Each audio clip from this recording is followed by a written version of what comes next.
everybody, and I want to share with you guys my ultimate autumn book recommendations. Like all of these books with there's a small variety of genres here, but I think all of these would be great reads for autumn. So let's get started. First up, one of my favorite books of all time. I feel like it's really unique. I feel like I don't see enough people loving it, and that is You Let Me In by Camilla Bruce. Definitely trigger warnings. Honestly, take this as a blanket statement for all of these books. There's gonna be some sort of trigger warning in all of these, so do your research on them, obviously. But this book in particular follows this woman as she's recounting her story to her niece and nephew that might inherit everything. And her story involves the Fae and the murder of her old husband. Not old husband like he was old, but a husband from long ago. And how she blamed the Fae for it. And you kind of go back and forth in this book of whether or not the Fae were actually real, or if she has schizophrenia and it was all kind of this way of her coping with some of the more toxic elements of her life. Up next, we've got The Only Good Indians. This one follows a group of men that long ago they had a hunting trip together that they shouldn't have had, and they killed a creature that they shouldn't have, and almost this demonic spirit has come back and is hunting them. If you're familiar with the elk-headed woman or deer-headed woman, this heavily falls into that kind of mythology. Next up, we have Pen Pal.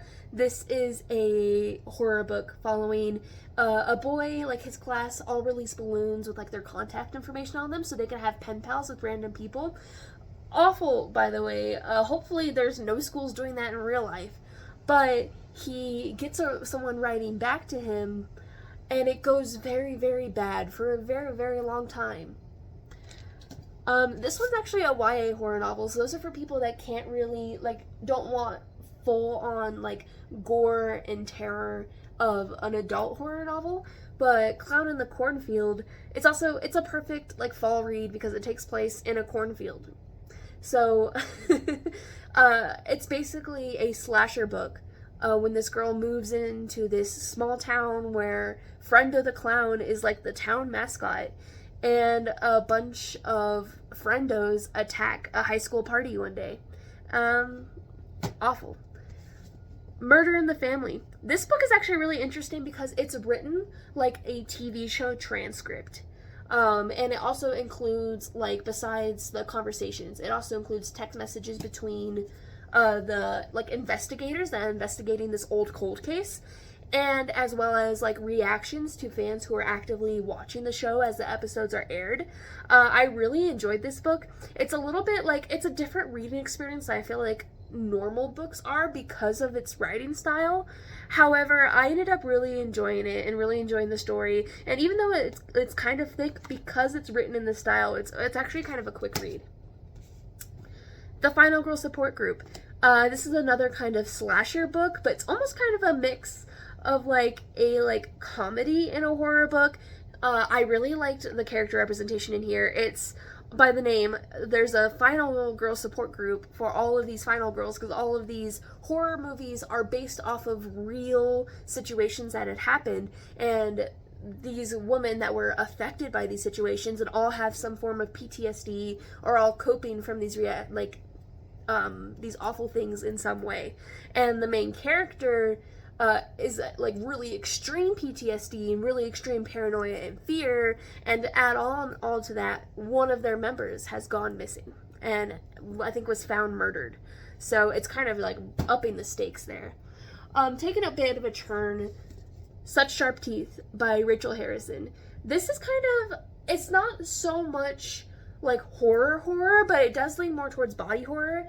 This woman comes back to her small town to help her pregnant sister, who the father is not involved, and she came down to help her because it's getting closer to the birth of the babies.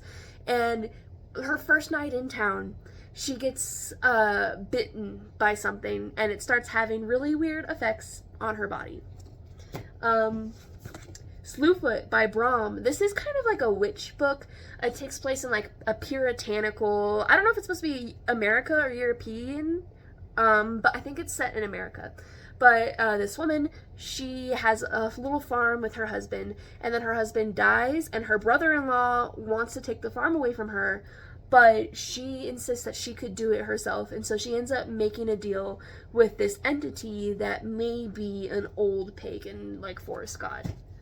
Finally, and this is where like another kind of genre shift. This is a little bit different than the other Rex, but Empire of the Vampire. This is a fantasy book that follows this world where kind of vampires are kind of ruling over the humans and terrorizing them, and this a group called the Silver Order rises up, where they train the sons that were sired from these vampires. And these sons, since they're half vampires, have a lot of gifts that the vampires themselves also have, and they've made it their lives' missions to destroy their sires and to hopefully free humanity. It is very dark. There is kind of like a little romance that happens. It's kind of like set in like almost like a religious theme almost, but it's really dark, and it's a perfect kind of fall, cold night fantasy read. And then one of the last books I wanted to bring up is another genre shift. This one's not horror at all, but Pumpkin Spice and Poltergeist is this cute little sapphic romance where this witch in this town that's kind of like it, I think it's kind of based off Salem, but it has a bunch of supernatural creatures in it, and this witch accidentally summons the ghost of an ex-girlfriend that died, and this ex-girlfriend is going to help her get the cute barista she met at the coffee shop. So it's really cute. It's a really fast read. I think I read it in like a day, but I really enjoyed it. Highly recommend as a, like maybe like a palate cleanser for all of these much darker books. I am a big horror fan, so I love to read horror, especially in the darker half of the year. But hopefully you guys like these recs. Let me know what you think. Let me know if you've read any of these, and maybe tell me some books that are your go-to autumn reads or your go-to autumn book recs. And I'll see you guys in the next video. Love ya.